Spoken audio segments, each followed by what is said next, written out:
RCP Singh एक कार्यक्रम में भाग लेने जाते हैं और उसके बाद नारा लगता है कि हमारा मुख्यमंत्री कैसा हो, और वो लोग कहते हैं कि आरसीपी सिंह जैसा हो। और इसके बाद आज लल्लन सिंह ने जो जवाब दिया है वो आपको बिल्कुल जानना चाहिए।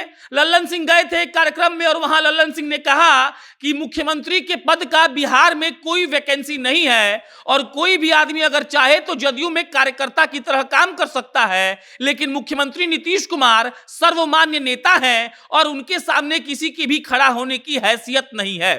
लल्लन सिंह कहते हैं कि पंचायत का नेता सर्वमान्य नेता नीतीश कुमार को मानता है, जिला का नेता सर्वमान्य नेता नीतीश कुमार को मानता है, प्रदेश का नेता सर्वमान्य नेता नीतीश कुमार को मानता है, बिहार के जदयू के सारे कार्यकर्ता नीतीश कुमार को अपना नेता मानते हैं और वो नीतीश कुमार के पद चिन्हों पर चल रहे हैं। और अगर कोई ऐसा सोच रहा है कि वो मुख्यमंत्री का कैंडिडेट है तो वो भ्रम में है, क्योंकि सर्वमान्य नेता नीतीश कुमार है और 1995 से लेकर अब तक की लड़ाई नीतीश कुमार ने अकेले बिहार के लिए लड़ी है और जदयू में सर्वमान्य नेता अगर कोई एक आदमी है तो वो नीतीश जी हैं।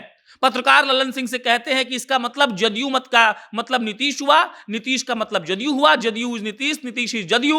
और लल्लन सिंह कहते हैं बिल्कुल यही बात है, जदयू इज नीतीश और नीतीश इज जदयू। मतलब ये कि उन्होंने साफ साफ ये जवाब दे दिया आरसीपी सिंह को और उनके समर्थकों को कि भाई साहब हवा में थोड़ा कम उड़िए, असली नेता जो जदयू के हैं वो नीतीश कुमार ही हैं। लल्लन सिंह से एक और सवाल पूछा गया, बहुत दिलचस्प सवाल था। सवाल यह था कि आरसीपी सिंह की अभी जदयू में क्या हैसियत है, वो तो किसी पद पर है नहीं। लल्लन सिंह एकदम तपाक से कहते हैं कि कोई आदमी किसी पद पर होता है तभी वो पार्टी में होता है क्या। उसके बाद वो कहते हैं कि देखो वो आदमी खड़ा है तो वो क्या किसी पद पर है, वो एक आम कार्यकर्ता है। और अभी आरसीपी सिंह एक आम कार्यकर्ता के हैसियत से जदयू में है और किसी पद पर नहीं है। लल्लन सिंह 2-4 बार उदाहरण देकर समझाने का यह प्रयास करते हैं कि आम कार्यकर्ता भी पार्टी में रहता है और पार्टी कार्यकर्ता से बनता है। आरसीपी सिंह किसी पद पर नहीं है, जदयू में है, किसी की कार्यकर्ता जो काम करता है वो काम वो कर रहे हैं। एक और सवाल पत्रकारों ने लल्लन सिंह से पूछा, उन्होंने कहा कि एनडीए में सब कुछ कैसा चल रहा है। लल्लन सिंह ने कहा कि सब कुछ ठीक चल रहा है और उसके बाद लल्लन सिंह कहते हैं कि सबको हक है कि विधानसभा चुनाव की तैयारी करें। हम लोग तो 243 विधानसभा सीटों पर तैयारी करेंगे, मतलब कि बिहार में जितने भी विधानसभा की सीटें हैं उन सारी सीटों पर जदयू तैयारी करेगी और हम लोग ये सुनिश्चित करेंगे कि हम लोग वहां से चुनाव लड़े और चुनाव लड़कर जीत जाए।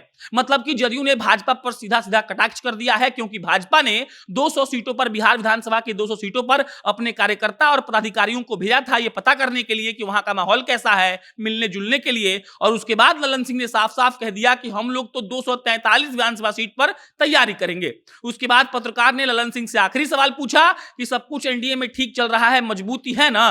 तो लल्लन सिंह ने कहा कि मजबूती को तराजू पर तौल कर थोड़ी देख सकते हैं। और लल्लन सिंह थोड़ा सा अटपटा बयान दे गए कि देखिए सब कुछ अभी तक तो ठीक है। अब ये अभी तक सुर्खियां बन गई कि आखिर लल्लन सिंह ने ऐसा क्यों कहा कि अभी तक तो ठीक है, क्या वाकई में एनडीए में कुछ गड़बड़ झाला है। और उसके बाद उनके आने पर, नीतीश कुमार से नहीं मिलने पर उन्होंने बयान दिया, लेकिन जो सबसे तगड़ा बयान था वो आरसीपी सिंह को लेकर था और वो था कि देखिए नीतीश कुमार सर्वमान्य नेता है और अगर कोई सोच रहा है मुख्यमंत्री बनने का तो वो गलतफहमी में है। और आरसीपी सिंह के समर्थकों को सीधा जवाब लल्लन सिंह ने यह कहकर दे दिया कि पंचायत से लेकर प्रदेश के सारे नेता जो जदयू के हैं वो नीतीश कुमार को अपना नेता मानते हैं और एनडीए के और बिहार के सीएम के कोई वैकेंसी नेता के रूप में नहीं है और नीतीश कुमार ही नेता होंगे। और जब उनसे यह पूछा गया कि आरसीपी सिंह किस हैसियत से जदयू में है तो उन्होंने ये कहने से बिल्कुल गुरेज नहीं किया कि आरसीपी सिंह एक आम कार्यकर्ता के हैसियत से जदयू में है और एक आम कार्यकर्ता जो होता है वही हैसियत अभी आरसीपी सिंह की जदयू में रह गई है। बाकी लल्लन सिंह, आरसीपी सिंह के बारे में आपको पता है, ये दोनों एक दूसरे से कितना खार खाते हैं, लेकिन पब्लिकली कुछ नहीं बोलते हैं। आरसीपी सिंह ने भी कुछ दिनों पहले कहा था कि लल्लन सिंह से मेरी कोई लड़ाई नहीं है। लल्लन सिंह भी पब्लिक में यही कहते हैं कोई लड़ाई नहीं है, लेकिन आपको और हमको पता है कि लड़ाई तो बिल्कुल है। बाकी आप जनता नेक्स्ट के साथ बने रहिए, कोई अन्य अपडेट आएगा तो आपको हम इत्तला करेंगे। बहुत बहुत धन्यवाद।